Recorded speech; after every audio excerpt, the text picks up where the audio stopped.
What up, what up? Welcome back to the channel. I'm Mo.J and we are locked in. Power Book IV, the series finale is here. And guess what? Tommy is back on that same old we not gonna say that here. But episode 1 is in the books, and I must say we got that action that we were looking for. My calculations, we got 6 bodies, but you know, Tommy led the pack with all of that. Also, we're finding out that loyalty will be tested, and everybody is double crossing everybody, and the feds are really trying to drop that Rico this season. But before we jump into this and break down episode 1, if you like power content, breakdowns, theories, and predictions, then hit your subscribe button, turn on your notification bell so you get something every time I upload. Make sure you hit that like button, and let's get this channel to 60,000 subscribers by the end of the year. You know, I built this channel off the back of power, and here we are, the last OG standing. So let's go ahead and jump into it. This is the recap for episode 1 of Power Book IV, season 3. We start the season off right where we left off. Tommy on the phone with Miguel, and he's pissed because Miguel kidnapped Mirich, and not only did he kidnap her, he burned up the Barcelona tickets. Tommy storms about the bar. Diamond comes over. Tommy, where you going? He's like, don't worry about it. Go do this. Diamond's like, man, you're not going to tell me what's going on? He says, I got to go get at Miguel. He's like, dog, what are you doing, man? Mirich is off limits. But Tommy don't care. Tommy moves to the beat of his own drum. And at this point, we start to see Diamond looking at Tommy a little differently. Like, I thought we were partners. I thought we were boys. But Tommy, he skirts off. Miguel is arguing with Mirich. Mirich is talking about, you can't keep me in here. He said, I can. And the reason he's so mad is because him and Tommy are in a competition to be the right hand man of Che. And Mirich knows all of Miguel's secrets. She's like, if you keep doing this to Tommy, then I'm going to tell Che that you deleted his brother. He's like, you're not going to do that. She's like, I will do that if you mess with Tommy. So she takes his gun and she's getting ready to shoot Miguel. But Miguel, he tough. He tells her, you're not going to do that. So he puts his head to the gun and tells her, pull the damn trigger. She doesn't do it. So she pulls the gun on herself. But cool heads prevail. And she says, listen, you do what you do and don't mess with Tommy. And I won't tell Che what you did to his brother.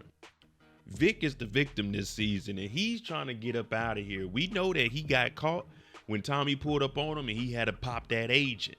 Now, when he's over here, we know that there's an informant, an inside person that's snitching and telling some information to the feds.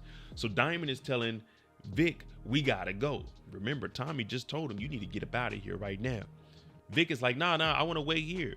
So Diamond has his crew whoop on Vic and they drag him out. It probably would have just been easier for Vic to just get up and leave with them willingly. But instead, a couple of blows to the gut, yeah, you'll change the tune. And they dragged him up out of there.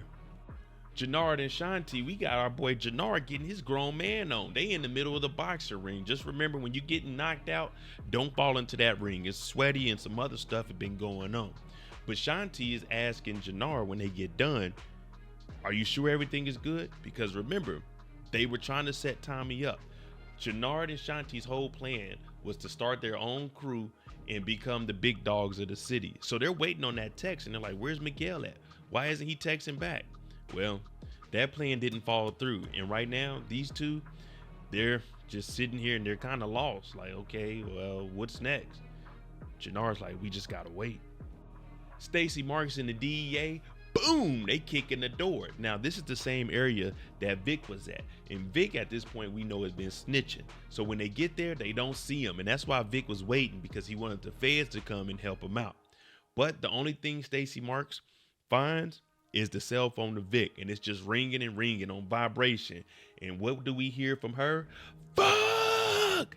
Because she knows that Vic is probably RIP right now. Tommy pulls up in Miguel. The whole crew is outside. And I don't know who Tommy thinks he is with that little bitty pew pew little pistol he got on him. But they got shotguns. They got dogs. They got real guns. Miguel comes outside like, yeah, hold him. He said, you ain't gonna do nothing with my sister. And Tommy said, you do anything to hurt her, I'm gonna kill you. You hear me? Tommy's in no position to even say this. So they elbow the gut with a shotgun, knock Tommy down. And Miguel's like, you're only alive because I'm allowing you to be alive. So this rivalry between the two is really starting to heat up. But At this point, Miguel knows he can't do anything because if he hurts Tommy, then his sister is going to tell, and then we know how that ends. R.I.P. Miguel.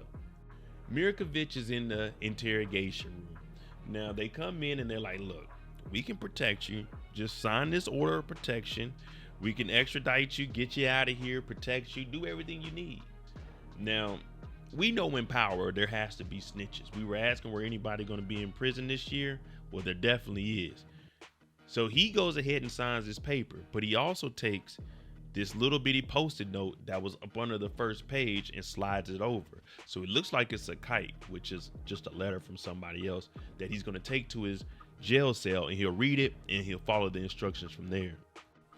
Tommy is calling up Mirich. He wants to see her badly. After he went over there and got whooped on last night, he's like, what's going on? You good? She's like, yeah, Tommy. Miguel let me go, but you got to promise me you're not going to do nothing to him. Tommy's like, ooh, I can't really make that promise, but I really want to see you. And she's basically saying, listen, I want to live my life and enjoy being with you, Tommy, but you got to let Miguel go. So for her, she didn't call it a truce, an unofficial truce between the two. Miguel don't attack Tommy, Tommy don't attack Miguel. But we know that they're going to collide at some point. But right now, Tommy, we know once he's in love, he's going to do whatever she says. And Tommy's like, okay, I won't go after Miguel. But you know he probably had his fingers crossed. The task force and Stacy Marx are on two different pages. The task force wants to drop convictions, get this RICO charge going. Mirich, Claudia, they got one of the cartel members. Stacy Marx don't want that. Stacy Marx is trying to level herself up, and she wants to get revenge on Tommy Egan. So everyone's looking at her like, we have this RICO right here in the palm of our hands. She's like, nah, I don't want that. But then she ends up getting a phone call. And it's a lady from the Democratic National Party. They talking about they want her to come to a little meeting. And we know that she's been trying to get her political gain on. Mirich is in his room. You remember the little note that he got when he was signing his confession letters to get him extradited? Well, when he opens it up, there's a powdery substance in it. And once he touches it, oh man, that's ingestion right there. It goes through his pores and his body starts to lock up. He starts to choke, falls down on the ground, and all you see is a piece of paper that says goodbye with the powdery substance in it. R.I.P. Mirich. Tommy meets up with Diamond. Now, Diamond, remember they took Vic last night, and Vic is like, what's going on, man? What's happening? He's like, chill out. Tommy comes in here and gets straight to it. There's a snitch in our organization. Now, we know Tommy ran into Vic, and we know that Vic took out the Fed. So Vic is nervous. What do you mean? Who is it? And if I knew, I would delete him. He's starting to stutter and starting to sweat. Tommy's like, oh no, it was Shanti Showstopper. Now, Tommy always knows more than what he's giving off to people. So he's telling Vic, I didn't know who I could trust, so I gave fake address to everybody. But I need you to go up north, drop off some work, go down south, and pick up any money that is owed to us. Now, Tommy is watching him when he walks off because Tommy, he ain't no fool. After Stacy Marx went and talked to the DNC, she comes outside and she's like, you know what, guys? Let's drop that RICO case. Let's get these convictions. Maybe this is better for us because she knows if she gets these high profile lockups, convictions, these RICO cases, then that's going to boost her political career and everyone's going to look at her and admire her like, this is the mayor we need. The one that was hard on crime when she was the U.S. attorney. So everyone's looking at her thinking, what changed? But whenever someone goes in the back and talks to somebody of power and they come out and they start talking about something else, that's because we know that they were led down another path. Shanti and Jannard, they are upset because they found out that Tommy, the plan didn't happen. Miguel, the plan didn't happen. And while they're discussing this, Tommy pops up and he's like, surprise party, people. It's time for y'all to get to party and shake something. They both looking like, damn, they done seen a ghost, no pun intended. Now Tommy's in here, he's like, all right, this is what we gotta do. We gotta make some things shake. The whole block is wide open. We need to get ahead of stuff before Miguel gets to him. Jannard and Shanti looking at each other like, oh, okay, we gotta do what? Because nobody wants to work with that motherfucker Tommy motherfucking Egan. But Tommy's like, all right, I'm gonna holler at y'all later. He calls JP. JP doesn't answer. Stacy Marx is running around here trying to get this Rico, because if she wants to become the mayor, we need a conviction to stick. She goes and pays a visit to Claudia. Remember, Claudia got stabbed up at the end of last season, so she's in the hospital bed. Stacy Marx is like, listen, we need you to flip. We need you to tell us some information and we'll protect you. Claudia's like, I'm not telling you nothing. Get out of here. Get out of here. So Stacy Marx looks at her like, you're going to come too eventually. But Claudia, she's standing on business because Claudia believes she still has an out with Ortega and the people providing her, all her legal help. Stacy Marx is having a very, very busy episode 1. She leaves to go hop in her car. And at this moment, everyone thinks Vic is dead. But we said Vic is a victim this season. He hops in the whip. She pulls the gun out. What are you doing here? He's like, hey. Tommy doesn't believe I'm the snitch. He thinks it's someone else. I'm good. Now, Stacy's like, I don't know about that. He's like, nah, trust me. If Tommy wanted me dead, I'd be gone. R.I.P. So Vic still believes that he's in the clear. In reality, he's not. But Stacy Marx knows he's alive. So she's like, all right, we're going to figure this out. But you still got to do what we say. Tommy and Diamond pull up on the Albanians. Now, they're trying to get to any other drug dealers within the city before Miguel gets to them so they can start to expand their business and let Shay know we really out here. But by the time Tommy and Diamond pull up to the Albanians, they got a bowling alley, they shooting pool. They like, what y'all want here? Tommy's like, look, we come in peace. We just want to do business. The Albanians are like, we don't know you. We don't want to do no business with no white boy, no bald head black guy. Who are y'all? Well, Tommy gives them a business proposition. Like, look, we can get you those bricks. The Albanians say, nah, we already working with Miguel and he's giving us for $30K a brick. I'm thinking, okay, it's 2024, $30K a brick is pretty good. But look, Tommy says we can get you bricks for 28. And on top of that 28, we can give you some clubs, some little pubs, and you can run them. But the Albanians, they said, nah, we don't want that. We good. Get the hell out of here. My word is my balls. Miguel is sitting here with his henchmen. And he's thinking Tommy Egan Tommy, Tommy Egan Tommy. Either way you put it, he wants Tommy Egan out of the picture. Now he knows he can't attack Tommy directly because of his promise to his sister, and he doesn't want his sister to tell his boss that he was the one that took out his boss's son. So his right-hand man is like, what we gonna do? We gonna go get him? He said, yeah, we can go and get him. But we gotta make sure it doesn't look like we did it. It has to look like someone else went after Tommy and got Tommy. And then that way, when Mirich starts crying, he can pat her on the shoulder and say, it's okay. I would never go after him.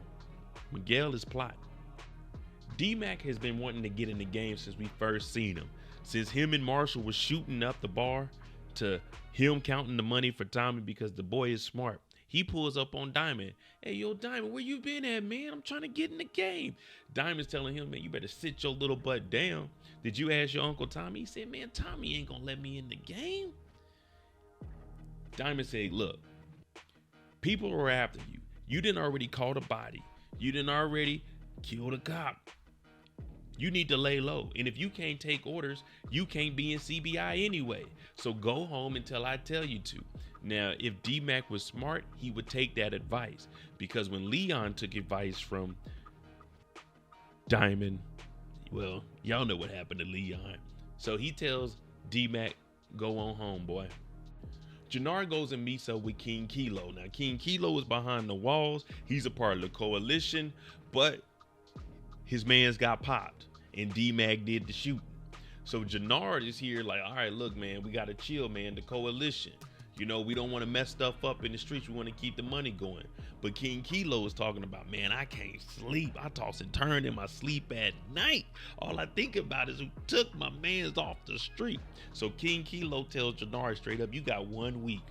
We applying pressure to you. If you don't get the person that took out my mans, then Jannar, we coming after you. Jannar's sitting here like, damn. And I'm looking at them. They're just in the visitation room talking about catching bodies and doing all kinds of wild stuff. They don't even care in this jail. I guess that's Chicago for you.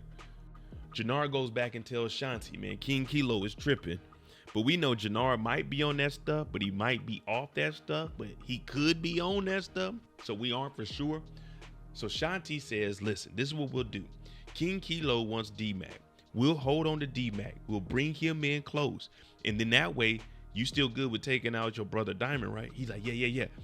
We'll bring him close, and what we'll have is King Kilo take out Tommy, and then we'll take out D-Mac. So that way, we all work for each other, and then this will propel us into the limelight of the dope game.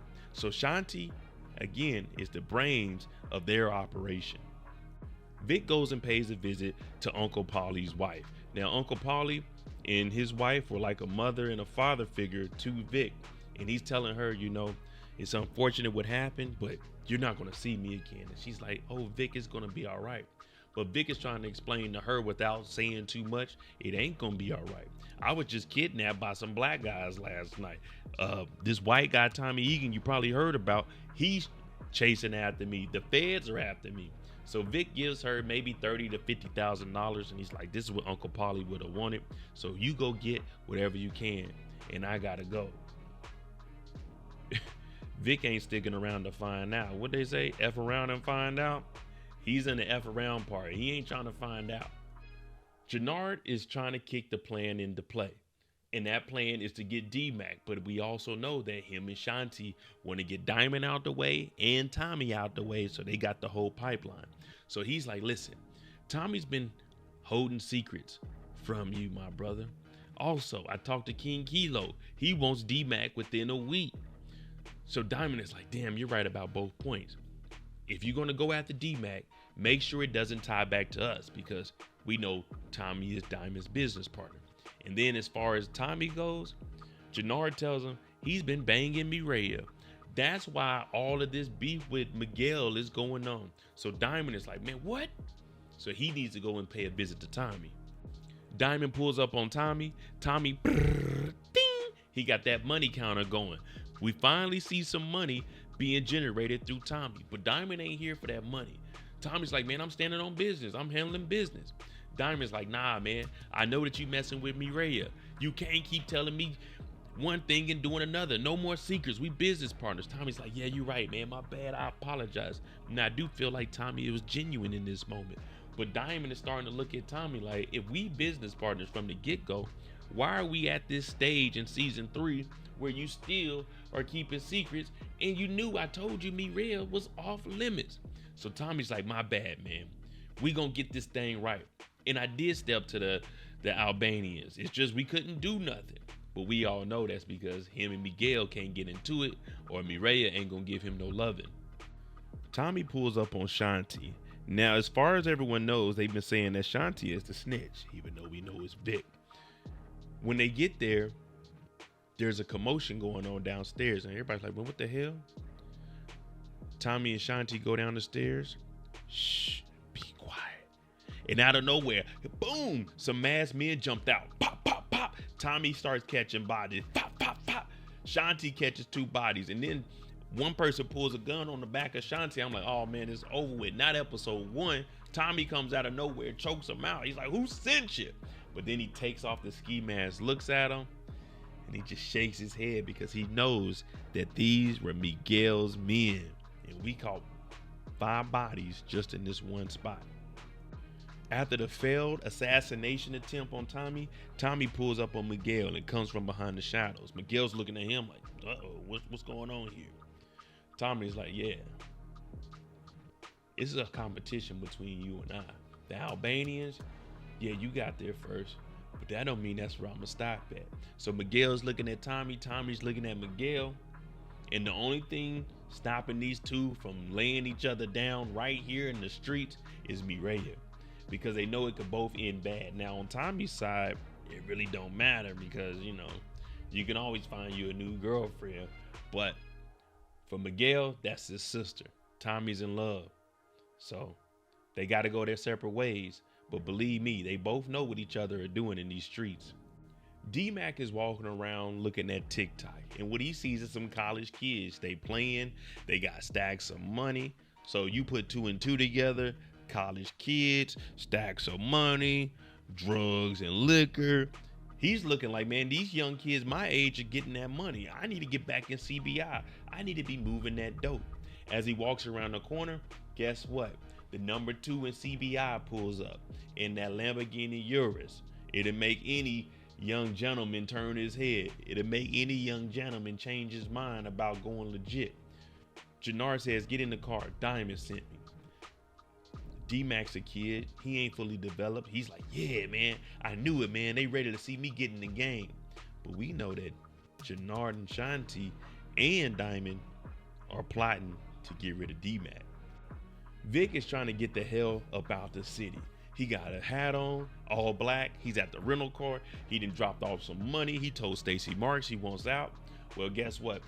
Tommy knows that Vic has been snitching because he pulled up on him in season 2. So he pulls a gun, like, where you going? He's like, oh, nowhere, Tommy. Tommy puts the gun to him. He's like, you know what? I'm not going to delete you. Vic is scared right now. Diamond's behind him. There's no running.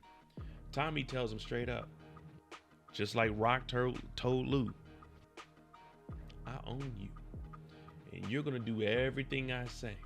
So Tommy has the upper hand on the feds because Vic, yeah, he's a victim to the feds and a victim to the streets. All right, there you go. Episode 1 recap. It was a lot, but that's what we needed to start the season off. Let me know what you think about this episode. I'm Modai J.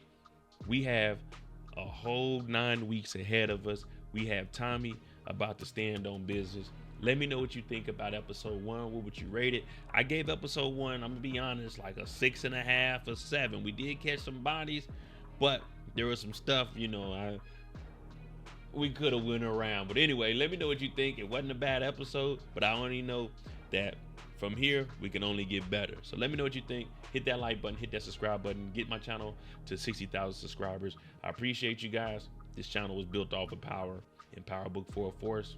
We're back. Thanks for watching. I'm out. Jimmy on the beat, boy.